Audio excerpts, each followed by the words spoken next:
But the real spiritual practice is taking love and distributing it wide and easily, giving it freely, not with need for return. And where we do that, we begin to recognize our true nature, that we are indeed living expressions of the One, that we are the divine made manifest in this place, and it is us that are the hands and the feet and the eyes of God.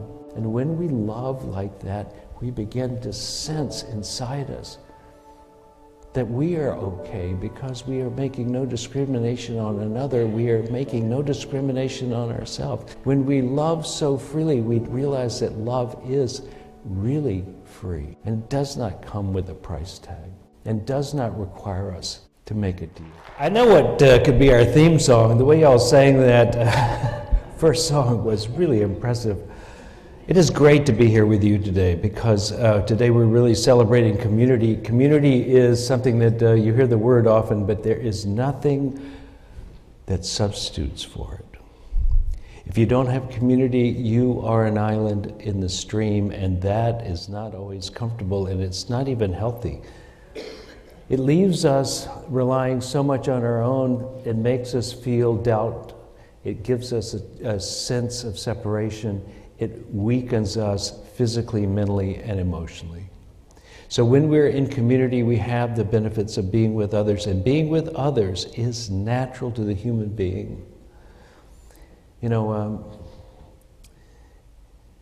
over the last few years, especially during COVID, there was a lot of time where we spent with less people around or none, depending on our circumstances.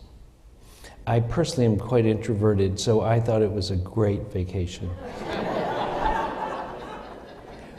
But I had a secret weapon, which was that I came to church every so often to work with the people here, and there were only 3 to 5 of us at any one time. But it was enough to make me feel like I belonged, I had something to do, that I was important, that people I could laugh with and talk with and maybe even have a meal with. This little cohort that we had here that were doing the videoing and projecting them out, this was my tribe. I'm much happier now that I have a bigger tribe than 5 people to see once a week. That when we come together, I feel that there's a collective power within it. You know, I want to read a couple of Bible passages, but let me just say that if you don't recognize it, it's only for lack of looking. Nothing great ever happened by itself. You know, we make such a story out of the hero, the cowboy that comes in, rides on a horse, has a white or black hat, depending on the season, and he cleans up the town. Go ahead, make my day. But how much of life really works that way? How many times do you actually feel like you get anything done when it's by yourself that is any lasting, long significance? And if you get something done that's of really lasting, long significance, it's for other people. It's not just for yourself. So being a loner is way overrated. And so I'm here to pitch this idea today to you, that this community is a place where you belong, that we have a mission in this world, and that if we will come together and stay together as we have for many years, we can make a significant difference, not only in our own personal lives, but in everybody we meet. Because what the world needs now is love. It's a famous phrase. When you are isolated and alone, or when you feel diminished in your ability to draw on help from others, are you more or less inclined to love freely? Are you more about protection? Are you more defended and hiding? Or is it not an amplification from one to the next? Either you're in a community and you're expanding, or you're isolated and you're contracting. Isn't that the way it works? On occasion, you will take time to go off and be monk-like and separate, to get your head together, to do something by yourself just to prove that you're not completely dependent on others. Yes, great. I still believe that's a good idea. But in the end, we are better together. So let me read you a few old sayings from the Bible. Two are better than one. This is from Ecclesiastes. Two are better than one because they have a good reward for their toil. For if they fail, one will lift up his fellow. But woe to him who is alone when he fails, and has not another to lift him up. Again, if two lie together, they keep warm. But how can one keep warm alone? And though a man might prevail against one who is alone, two will withstand him. A threefold cord is not quickly broken.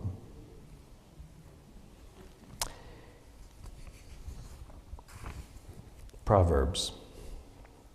A friend loves at all times, and a brother is born for its adversity. What makes your heart happy? A simple question. Many of us might initially say success or money, or maybe it is a single person, or maybe it is having a brilliant idea. But it is my belief, and I think it's true, that when you find a way to love in such a way that it is not greedy, I'll get to what I mean by that in a minute, that it is not tainted by a bargain, when it is not separating in its nature. The Course in Miracles has a lot to say about this, and I would like to draw upon its wisdom. It basically says that most people love with a taint to their love. That essentially they were loving from a sense of separation, and that sense of separation when they love means that they need to get something from the other, that they do it for a reason, and they hope it's reciprocated back. There's a bargain aspect of that. And that separation is increased when we feel as though we're being rejected, or that someone is so special, unlike no other, and you must have them. And while our culture has made love songs the tune that we listen to the most of those love songs are about a special relationship, a relationship in which you could lose or win, and you give, and your heart can be broken, but you're giving in the hope of love returning to you. You're giving in a deal, in essence. And because there's the potential for actually that love turning into hate or anger, it's tainted. It's not pure love. And in a spiritual practice, not just a human practice of loving those who love you, caring for those who might be helpful to you, but in a deep and profound spiritual practice, the movement is away from those bargaining types of love. It's a move toward radiance, where you radiate love in all directions without concern on whom it falls. And you act as God in that moment, shining your light upon the just and the unjust, the beautiful and the ugly, the ones who are friendly and the ones who are not. Your rain falls on the good and the evil. You are a place of haven. Now, for many of us to go from these special relationships which we have venerated in this culture for so long as the most important thing in your life, these special relationships, the practice of which can train us to love more deeply, for sure. But the real spiritual practice is taking love and distributing it wide and easily, giving it freely, not with need for return. And where we do that, we begin to recognize our true nature, that we are indeed living expressions of the One, that we are the divine made manifest in this place, and it is us that are the hands and the feet and the eyes of God. And when we love like that, we begin to sense inside us that we are okay because we are making no discrimination on another. We are making no discrimination on ourselves. When we love so freely, we realize that love is really free. And it does not come with a price tag. And does not require us to make a deal. When we're like that, the sense of peace and acceptance that comes, and I'm not saying that means you will never feel pain or sorrow or loss or sense of any grief. That's not probable. But when we do this, we shift from being little and small to reconnecting with the higher aspect of ourselves. And in that moment, those moments, in those days, in those lifetimes, when that happens, we have come home to who we really are, and there is no gap between us and others or us and God. As the Bible would say, the two main commandments in the Bible: love God with all your heart, all your soul, and all your might. That's always been a hard one, I think. But love your neighbor as yourself, which may mean that you love your neighbor as you would love yourself. Or it may mean that you love your neighbor because they are yourself, as yourself. Either way. This is the power of shifting from a fascination with separation and emerging our minds back with the deeper truth that we're all in this together. Now, in these years, and I think they may be difficult years for many people, because the past has been difficult for many people. In these years, when the years are difficult, you need a family, you need friends, you need a place to call home, a third place, a place of work, a place of home, and a place to go where people know you. A cheers, in other words. And wasn't Cheers great to watch?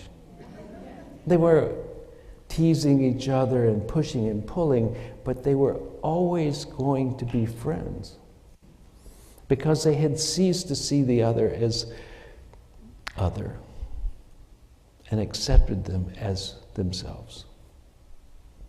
And this is what I think this spiritual community can be, a place where we practice that more easily than we might practice it in the general world, maybe at work or on the street. Here, I think we can practice it because we have agreement that this is the way to go and not foolishness.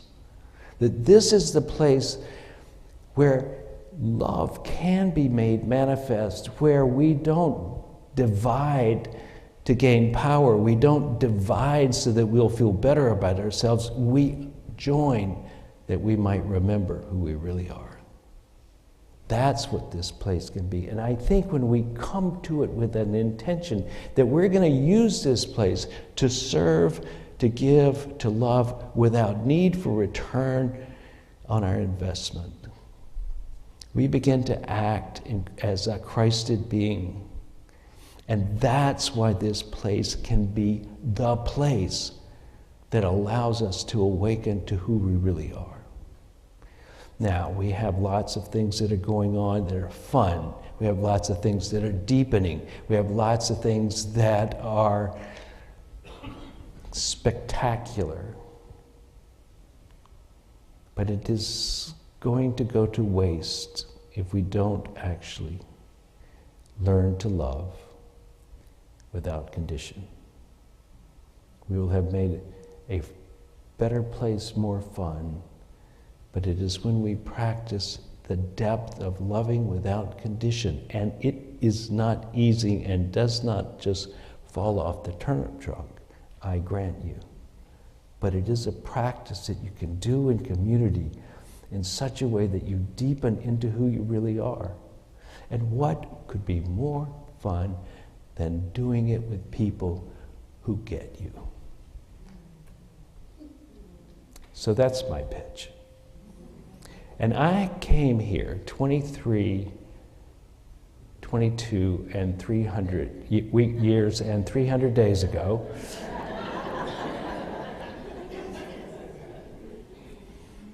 It feels like 2 or 3.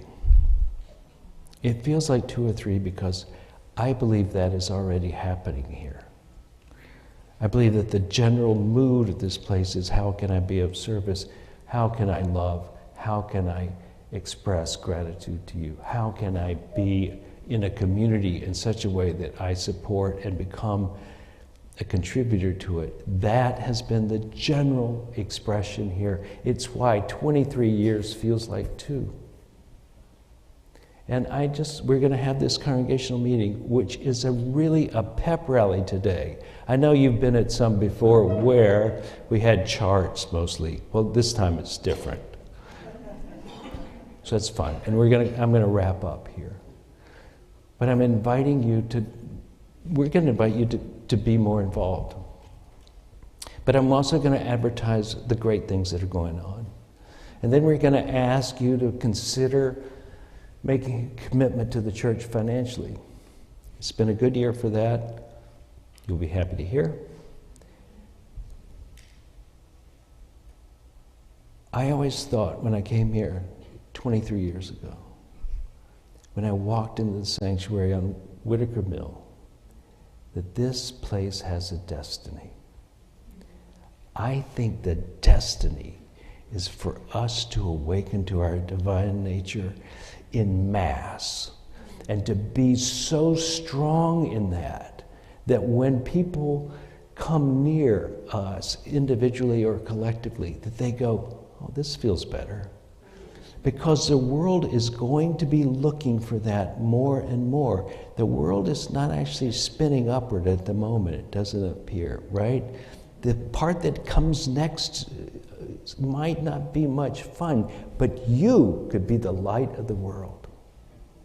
Collectively, we could be the light of the world. And I think if we set that as an intention, our intention, when you set an intention, you set power behind it. It's not a nice idea, it's what you're doing. You're gonna do it. Set the intention that becomes who we are. And whether the world knows about it or not, we can be that. But we're not going to try to keep it a secret either. So let's set our intentions and let us be the light we were always meant to be. Let us pray.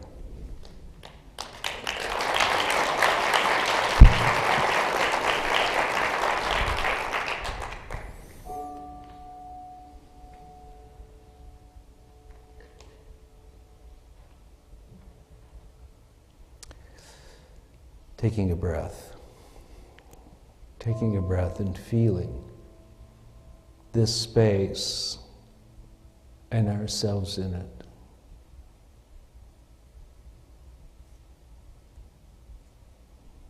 Let's do a little mind experiment. Extend your consciousness, not just to the edge of your skin, but out. Becoming a larger being by doing that. And becoming sensitive to what is at a distance.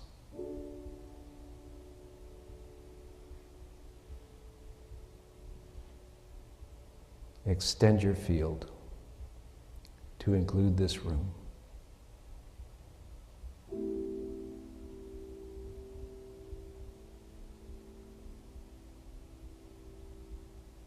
And now, as a microcosm. Let us realize that everything in this room is in your consciousness.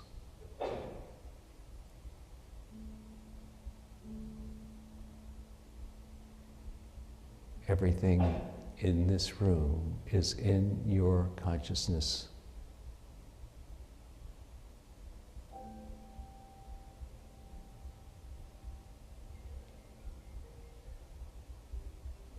At first you came in as though you were separate, when in fact this place is inside of you.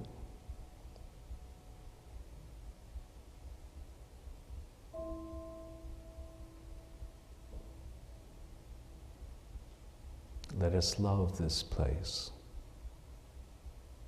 and all that's in it as you love yourself.